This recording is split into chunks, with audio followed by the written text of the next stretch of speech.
Cool. Is this it? You want to? Oh, you want to flip through the slides, and then I could just. Oh, Yeah. the slides right There we go. That's what you'll do. Cool. How are we starting? I don't know. How are we starting? I don't know. All right. What's up, people? So fair warning. This is probably going to be not that in depth or anything really at all. Not really sure how this is going to go. Made the slides an hour ago, so let's go for it. Oh yeah. All right. It's settled in. Once you guys figure it out, real attention grabber.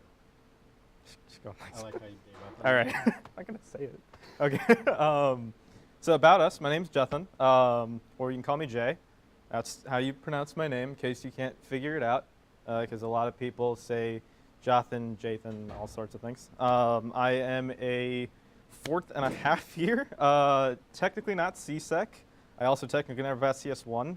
I'm not really technically good at any technical thing, but I really do like doing research, and I like doing research on a bunch of threat actors and intelligence and sort of that kind of stuff, and yeah. All right, so I'm Kyle Schleich. I'm definitely not Coretto, so stop leaking stuff to me.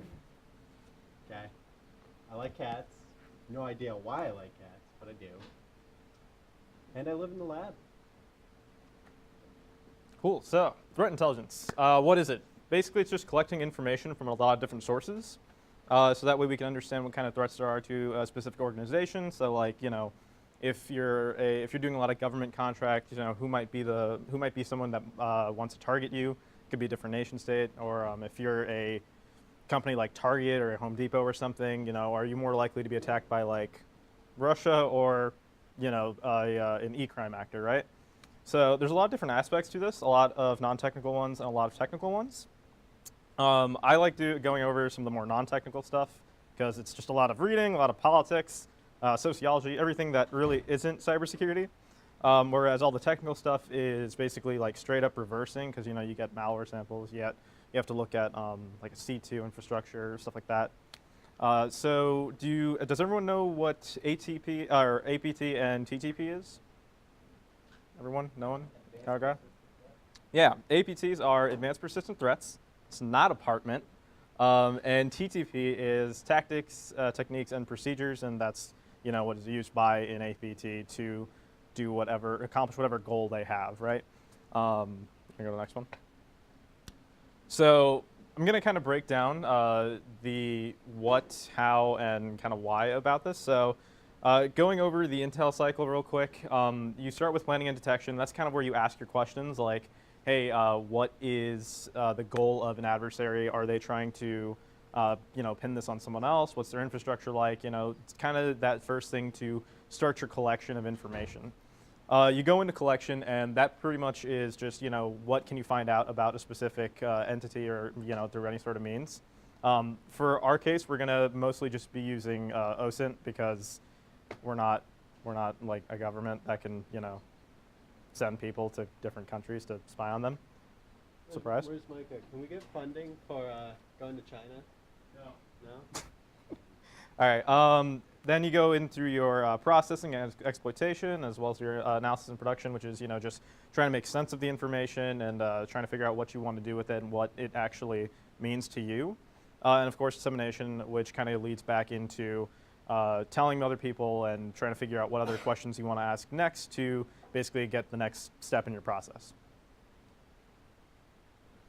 So what we want to understand, there are three big things. There's national developments, which is like geopolitical goals, understanding like the political climate of a specific nation. So for example, let's say I am China. Does everyone know anything about China's like politics? Anything, roughly? Yeah? Does anyone want to tell anything about it? I love it. All right, cool. We might need to cut short. All right, Sam? A lot of government surveillance and a lot of things are blocked in China. Yeah. China's the Great Firewall of China. Yeah, exactly. Pierce, did you want to? I mean, I could go on for hours. So. Did you want to present instead? No. Okay. But yeah, China has a lot of internal interests, like Sam just mentioned, and externally, they're trying to flex a combination of both soft power and hard power Yeah. to achieve their objectives. They're thriving companies, getting them to take loans that they can't afford. They're building new islands in the South China Sea to expand basically their both physical footprint as well as trying to make a legal claim to having that footprint. Yeah. And so on and so forth. Yeah, exactly. Yeah. You want to talk about Ooh, stuff? I can go. So another thing they like doing is stealing stuff. Yes. So, you know, rather than being like a certain government that's like, hey, let's make it so Iran can't make nukes, they would rather steal all of our airplanes. Yeah. So there happens to be a Chinese airplane that looks suspiciously like one of our airplanes. Yeah. We can actually show you that one too later. So kind of the point that I want to make here is that, again, using China as an example, looking at their national development, they basically have they do these 5-year plans where they essentially talk about, they get a bunch of leaders and a bunch of like, just really, really smart people, right? They get them all together in one room and they talk about the different things that they're going to try to improve on with China, and it's usually just like either economic improvement or social, political improvement, whatever. They just want to be like a #1 power in the world, right? So they get there, they discuss, and then they list out all these different things. And this totally public information. You could look up China's 5-year plan right now if you wanted to. And right now, I think they're trying to really focus on like sustainable energy and kind of that whole green movement, right? So if you go through on Google and just type in China, that industry, and then hack, you'll probably find something. Maybe not definitely, but like, you'll probably find something, which goes into their organization structure. And that's essentially, like what kind of military hacking units they have, cyber warfare, what are they trying to actually, like what do they actually have that they can use? And the thing about national development and organizational structure is that we don't necessarily see it, at least not on the surface. It's something that we can assume and make predictions on and kind of like take in, right? But we can't definitely prove that it's happening or that's there. Whereas with your TTPs, we can actually prove that these things are happening and we actually know that they're going on, right?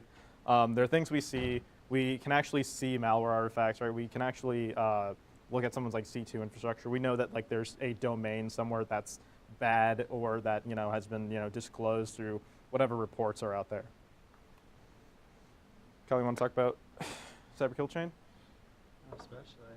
Okay, cool. So something that we try to answer is basically going through the cyber kill chain. This is a good model for forensics, but it's not totally bad for intel. We can start to understand, like what their recon is and then compromise and basically go through the entire chain, right, to understand a little bit more about the threat actor. And it's a good guideline of we have this information and what are we trying to figure out from it, right? So like what were their goals? How do they do it? How do they get persistence into a network? How do they move laterally, etc. So last thing I think is actually attribution. I really like using this. It is made by Richard Clark. He did stuff with the Bush and Obama administration as far as cybersecurity goes. Interesting guy. He basically broke it down into this acronym CHEW, which was crime, hacktivism, espionage, and war. And I think it's a really good way to kind of distinguish the different threat actors we sort of have. So a lot of people do it by like where they're coming from, which that's really good too, right? But a better one I feel is kind of to specify what industry they're trying to like attack. So crime would be all financial stuff. Hacktivism is groups like Anonymous, all that, not really a threat, so it's fine. Espionage, which is more like nation state, and war, which is also more like a nation state. The diamond model, that's what we use for attribution. So basically, you try to figure out like who your adversary is and then who your victim is. Usually have like one of those two kind of filled out in your mind, right? So for an example, with like you want to talk about the DNC or ABT 28, Fancy Bear? Okay. Yeah. No. All right. So let's say I for. could give pointers if you got it. Okay, so let's say our victim was the DNC, right? 2016, everyone's familiar with that, kind of. So there's been reports that that Russia messed with the election and stuff, and that they did generally bad things, right? And one of the adversaries that was involved was APT 28, which is Fancy Bear, right? So when you start to look at kind of the victim and as being, the U.S. in some form or another, right? And then you can look at APT-28 as the adversary. Then you can try to understand what their infrastructure is and their capabilities. So as far as infrastructure, that's your actual technical stuff. That's the TTPs, the C2 malware they use. Whereas capabilities is more just kind of like understanding the sophistication of a nation state versus like e-crime, right? So obviously, when you start thinking about it, a government's going to be way more capable of doing a lot more damage and doing it in a lot more of a newer way, I guess, is a better way of putting it, just because they have the time and the resources to kind of fund that kind of thing, right? Whereas if you're just a criminal group, you basically, you try to go on GitHub or you go somewhere else to find some malware that's already been written. You're not going to try to, overdo something, right? Which is kind of a lower sophistication. So who are our threats? So, in good old Mother Russia up here, we got Fancy Bear. Also, Carbon Spider? Yeah, carbon spider, that's e-crime, yeah. Weird flying horse unicorn thing. Yeah, I so love the name. we're using CrowdStrike's cryptonyms, by the way. So in North Korea, it's called a Kalima. It's like a mythical winged horse thing. Yep, my bad. And we got China. Pandas. Pandas. China's pandas. Yeah.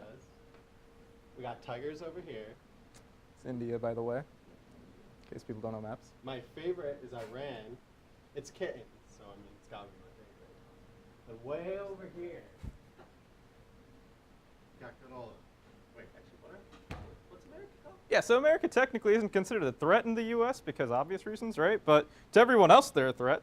So, yeah, I mean, I'd consider them to be pretty up there, considering, NSA kind of they do some stuff.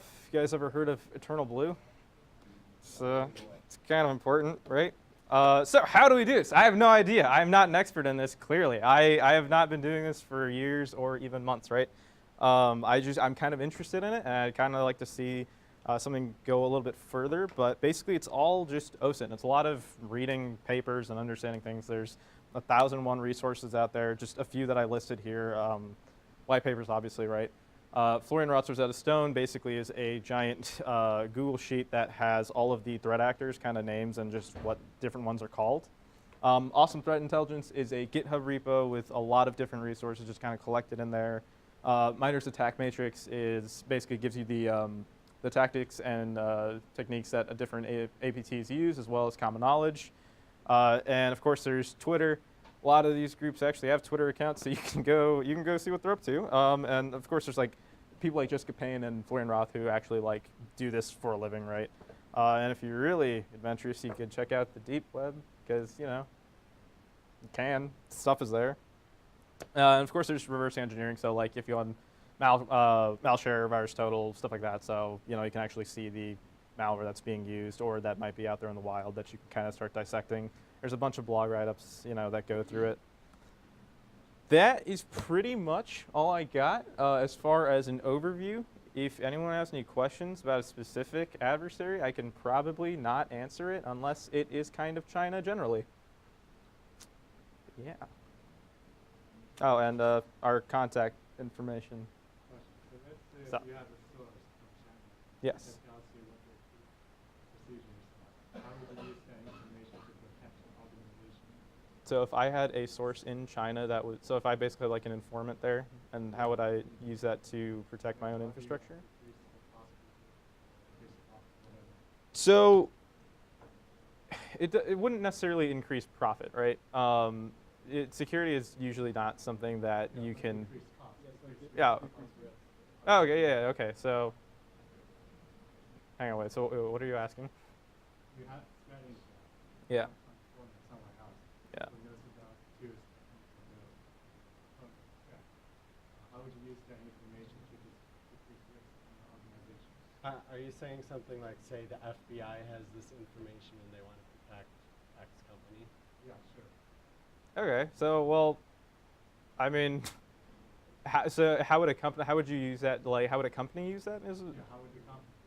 Okay, so if let's say that let's say like some sort of military, hacking unit actually got into whatever company, right, to do whatever.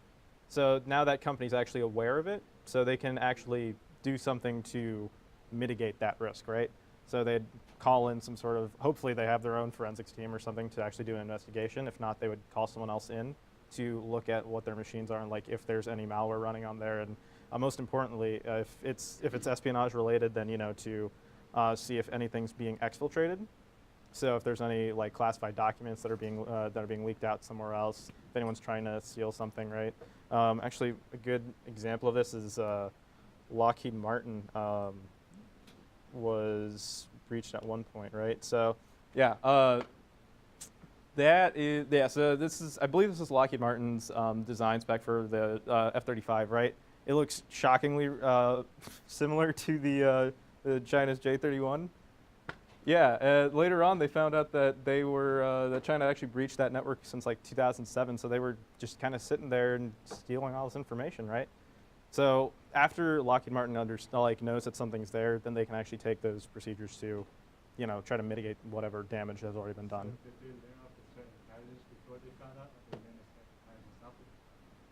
It really depends on the situation, right? Was risk lowered by the threat intelligence or the risk itself? I would say the risk is lowered after you actually know that you're a target. One of the things that companies kind of fail to realize is that the information they have is kind of valuable, right? And like they don't think about it, right? And so if you have something that might be important, but then you're not really taking the precaution to like try to keep it safe, then it's better to know that someone actually was here to steal it, right? Did that kind of answer your question? I feel like I also might have dodged it, so. Anyone else? Pierce? From a national perspective, what the United States is going to do to defend its interests against Chinese technology? I have no idea, man. I don't know. I mean, at the most basic, you could say, what does China, so they have their 5-year plans. So what are they specifically targeting in that 5-year plan? If they're trying to do renewable energy, you're going to want to go in US companies that are doing renewable energy and say, hey, we have reason to believe you are a high-risk target right now. And you should probably focus on making sure X, Y, and Z is a little bit more secure and whatnot.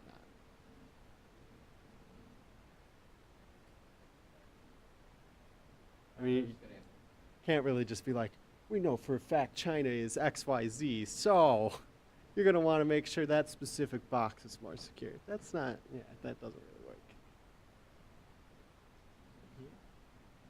Anything else? Any other questions? Anybody? No? Cool.